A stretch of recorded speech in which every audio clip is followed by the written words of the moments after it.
What's up, YouTube? Welcome back to the Golden Teacher channel.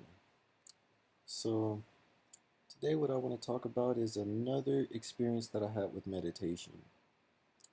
This was another profound experience. So, in my very first video, I uploaded a video about drug-induced psychosis, which was the product of smoking marijuana, right? And I had a terrible experience, and in that video, I talked about how the psychotic break I had and like the many voices I heard and you know kind of like from a psychodynamic perspective, like I feel like there were different aspects of myself given voice that I was repressing, and you know how this gave me some clarity on just you know further integrating myself. I talk about that all in the video, so check it out when you get the chance if you haven't already. But it was interesting because that was a traumatizing experience. It traumatized me for a long time. And from that point on, I could never comfortably smoke marijuana again because of the fear of having that experience. Like, even if I smoked marijuana, I would try so hard to, like, not think about it because that would kind of it would evoke the experience of it happening again. Um, but it was interesting because at some point, and this was years later, like I had smoked several I had smoked several times since that experience, and I had terrible, terrible, terrible experiences. I don't even know why the hell I continued to smoke, but I did. I mean, I don't know what the fuck is wrong with me, but I mean, I continued to. But as I got into the practice of meditation, there was an interesting experience I had. So I smoked some marijuana, right? And I was like, look, I'm going to face this. I'm going to face this fear, this trauma, this thing that just seemed to haunt me. And what I did was I smoked, right? And I sat down to meditate. And after about 30 minutes into the experience, and this is when I was consistently meditating for hours. Um, like I had become comfortable with meditation and learning how to focus and use different techniques so that I could unfocus and focus. I mean, and just kind of experience the totality of my experience. And in the process of doing this time, I smoked and I noticed that the fear and anxiety started to come up in me. And I started to like kind of relive the experience, and I was scared as hell. Like, it all started with me sort of like hearing voices, and it was like I heard like many different voices that didn't sound like my own. And I thought that I was about to experience a psychotic break again. So I shook myself out of it, out of fear. I'm like, I don't want to lose my mind. My mind is all I got, you know? But I then said, you know what? Fuck it. If my mind breaks, so be it. I can't continue to live my life in fear. Like, if I'm going to have a psychotic break, it's like pushing it off is only going to sort of prolong, this suffering into the inevitable. So I decided I was going to go into it. That's crazy, and I don't recommend anyone ever do this. But I decided I was going to do it. So after shaking myself out of it and kind of, my heart's racing and I just feel myself tensing up, I said, okay, I'm going in. I got back into meditation. After 30 minutes, calm down. 30 more minutes, about an hour passes. I start to go into it again, and I start to hear light voices. And then over time, they sort of started to get louder. And the weirdest thing happened. It was like all of the voices sort of like vanished. And then I heard this muffled crying.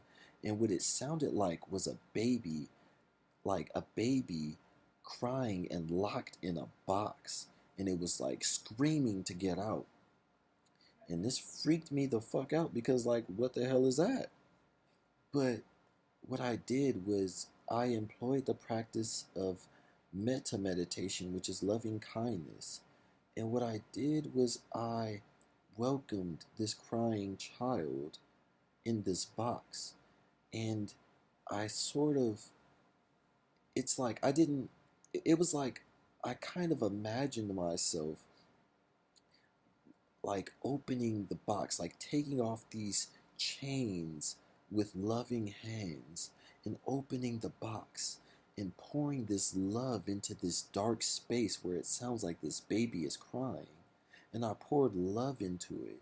And I poured so much love that I felt as though my heart began to feel, and I just felt so full of love that I feel as though I even lost myself. I became so focused on the love and this child and tending to it that I forgot myself. And the strangest thing happened.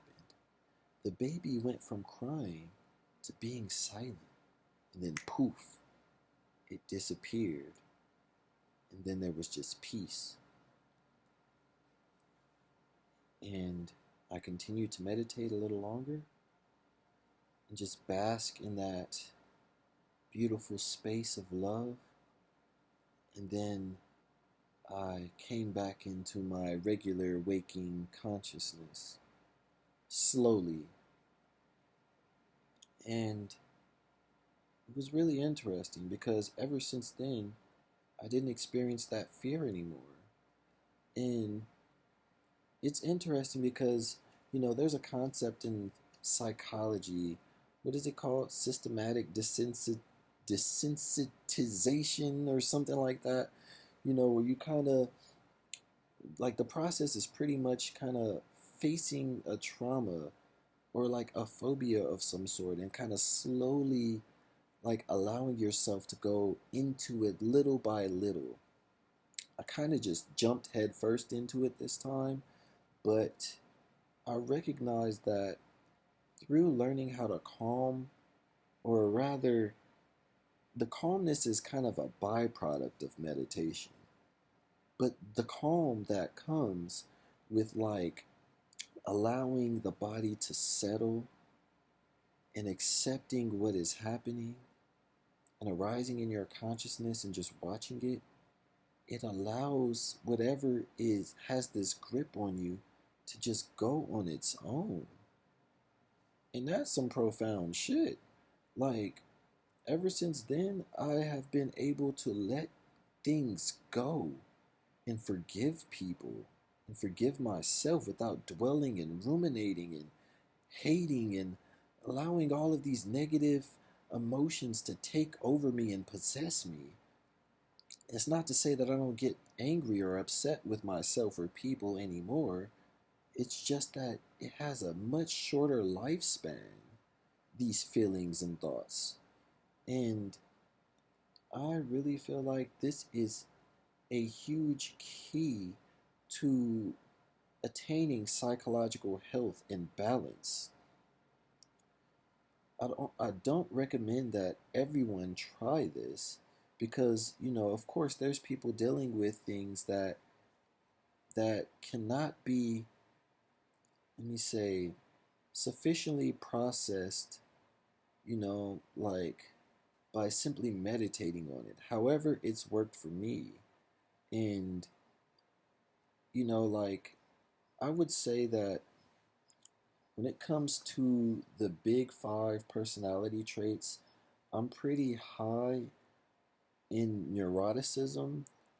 So, I feel like it's kind of risky for someone who is as neurotic as me or even more neurotic than me to try something like this, but it's worked for me. So I feel like anyone that's like reasonably healthy psychologically, I'm sure it could work wonders for people like that, people that are secure and just stable. So, I mean, for those people, I would highly recommend trying that out because, I mean, even psychologically healthy people can sometimes dwell and ruminate on things, you know, and sure, they may be quicker to bounce back than someone like me. However, through practicing meditation, perhaps their bounce back game would be even quicker. And I just thought that was interesting. That was all I wanted to say. So, yeah, have any of you like tried like meditating, and has it helped you to like cope with difficult thoughts, feelings, and emotions? If so, comment below and tell me about your experience. I'm really curious to know. All right, till next time.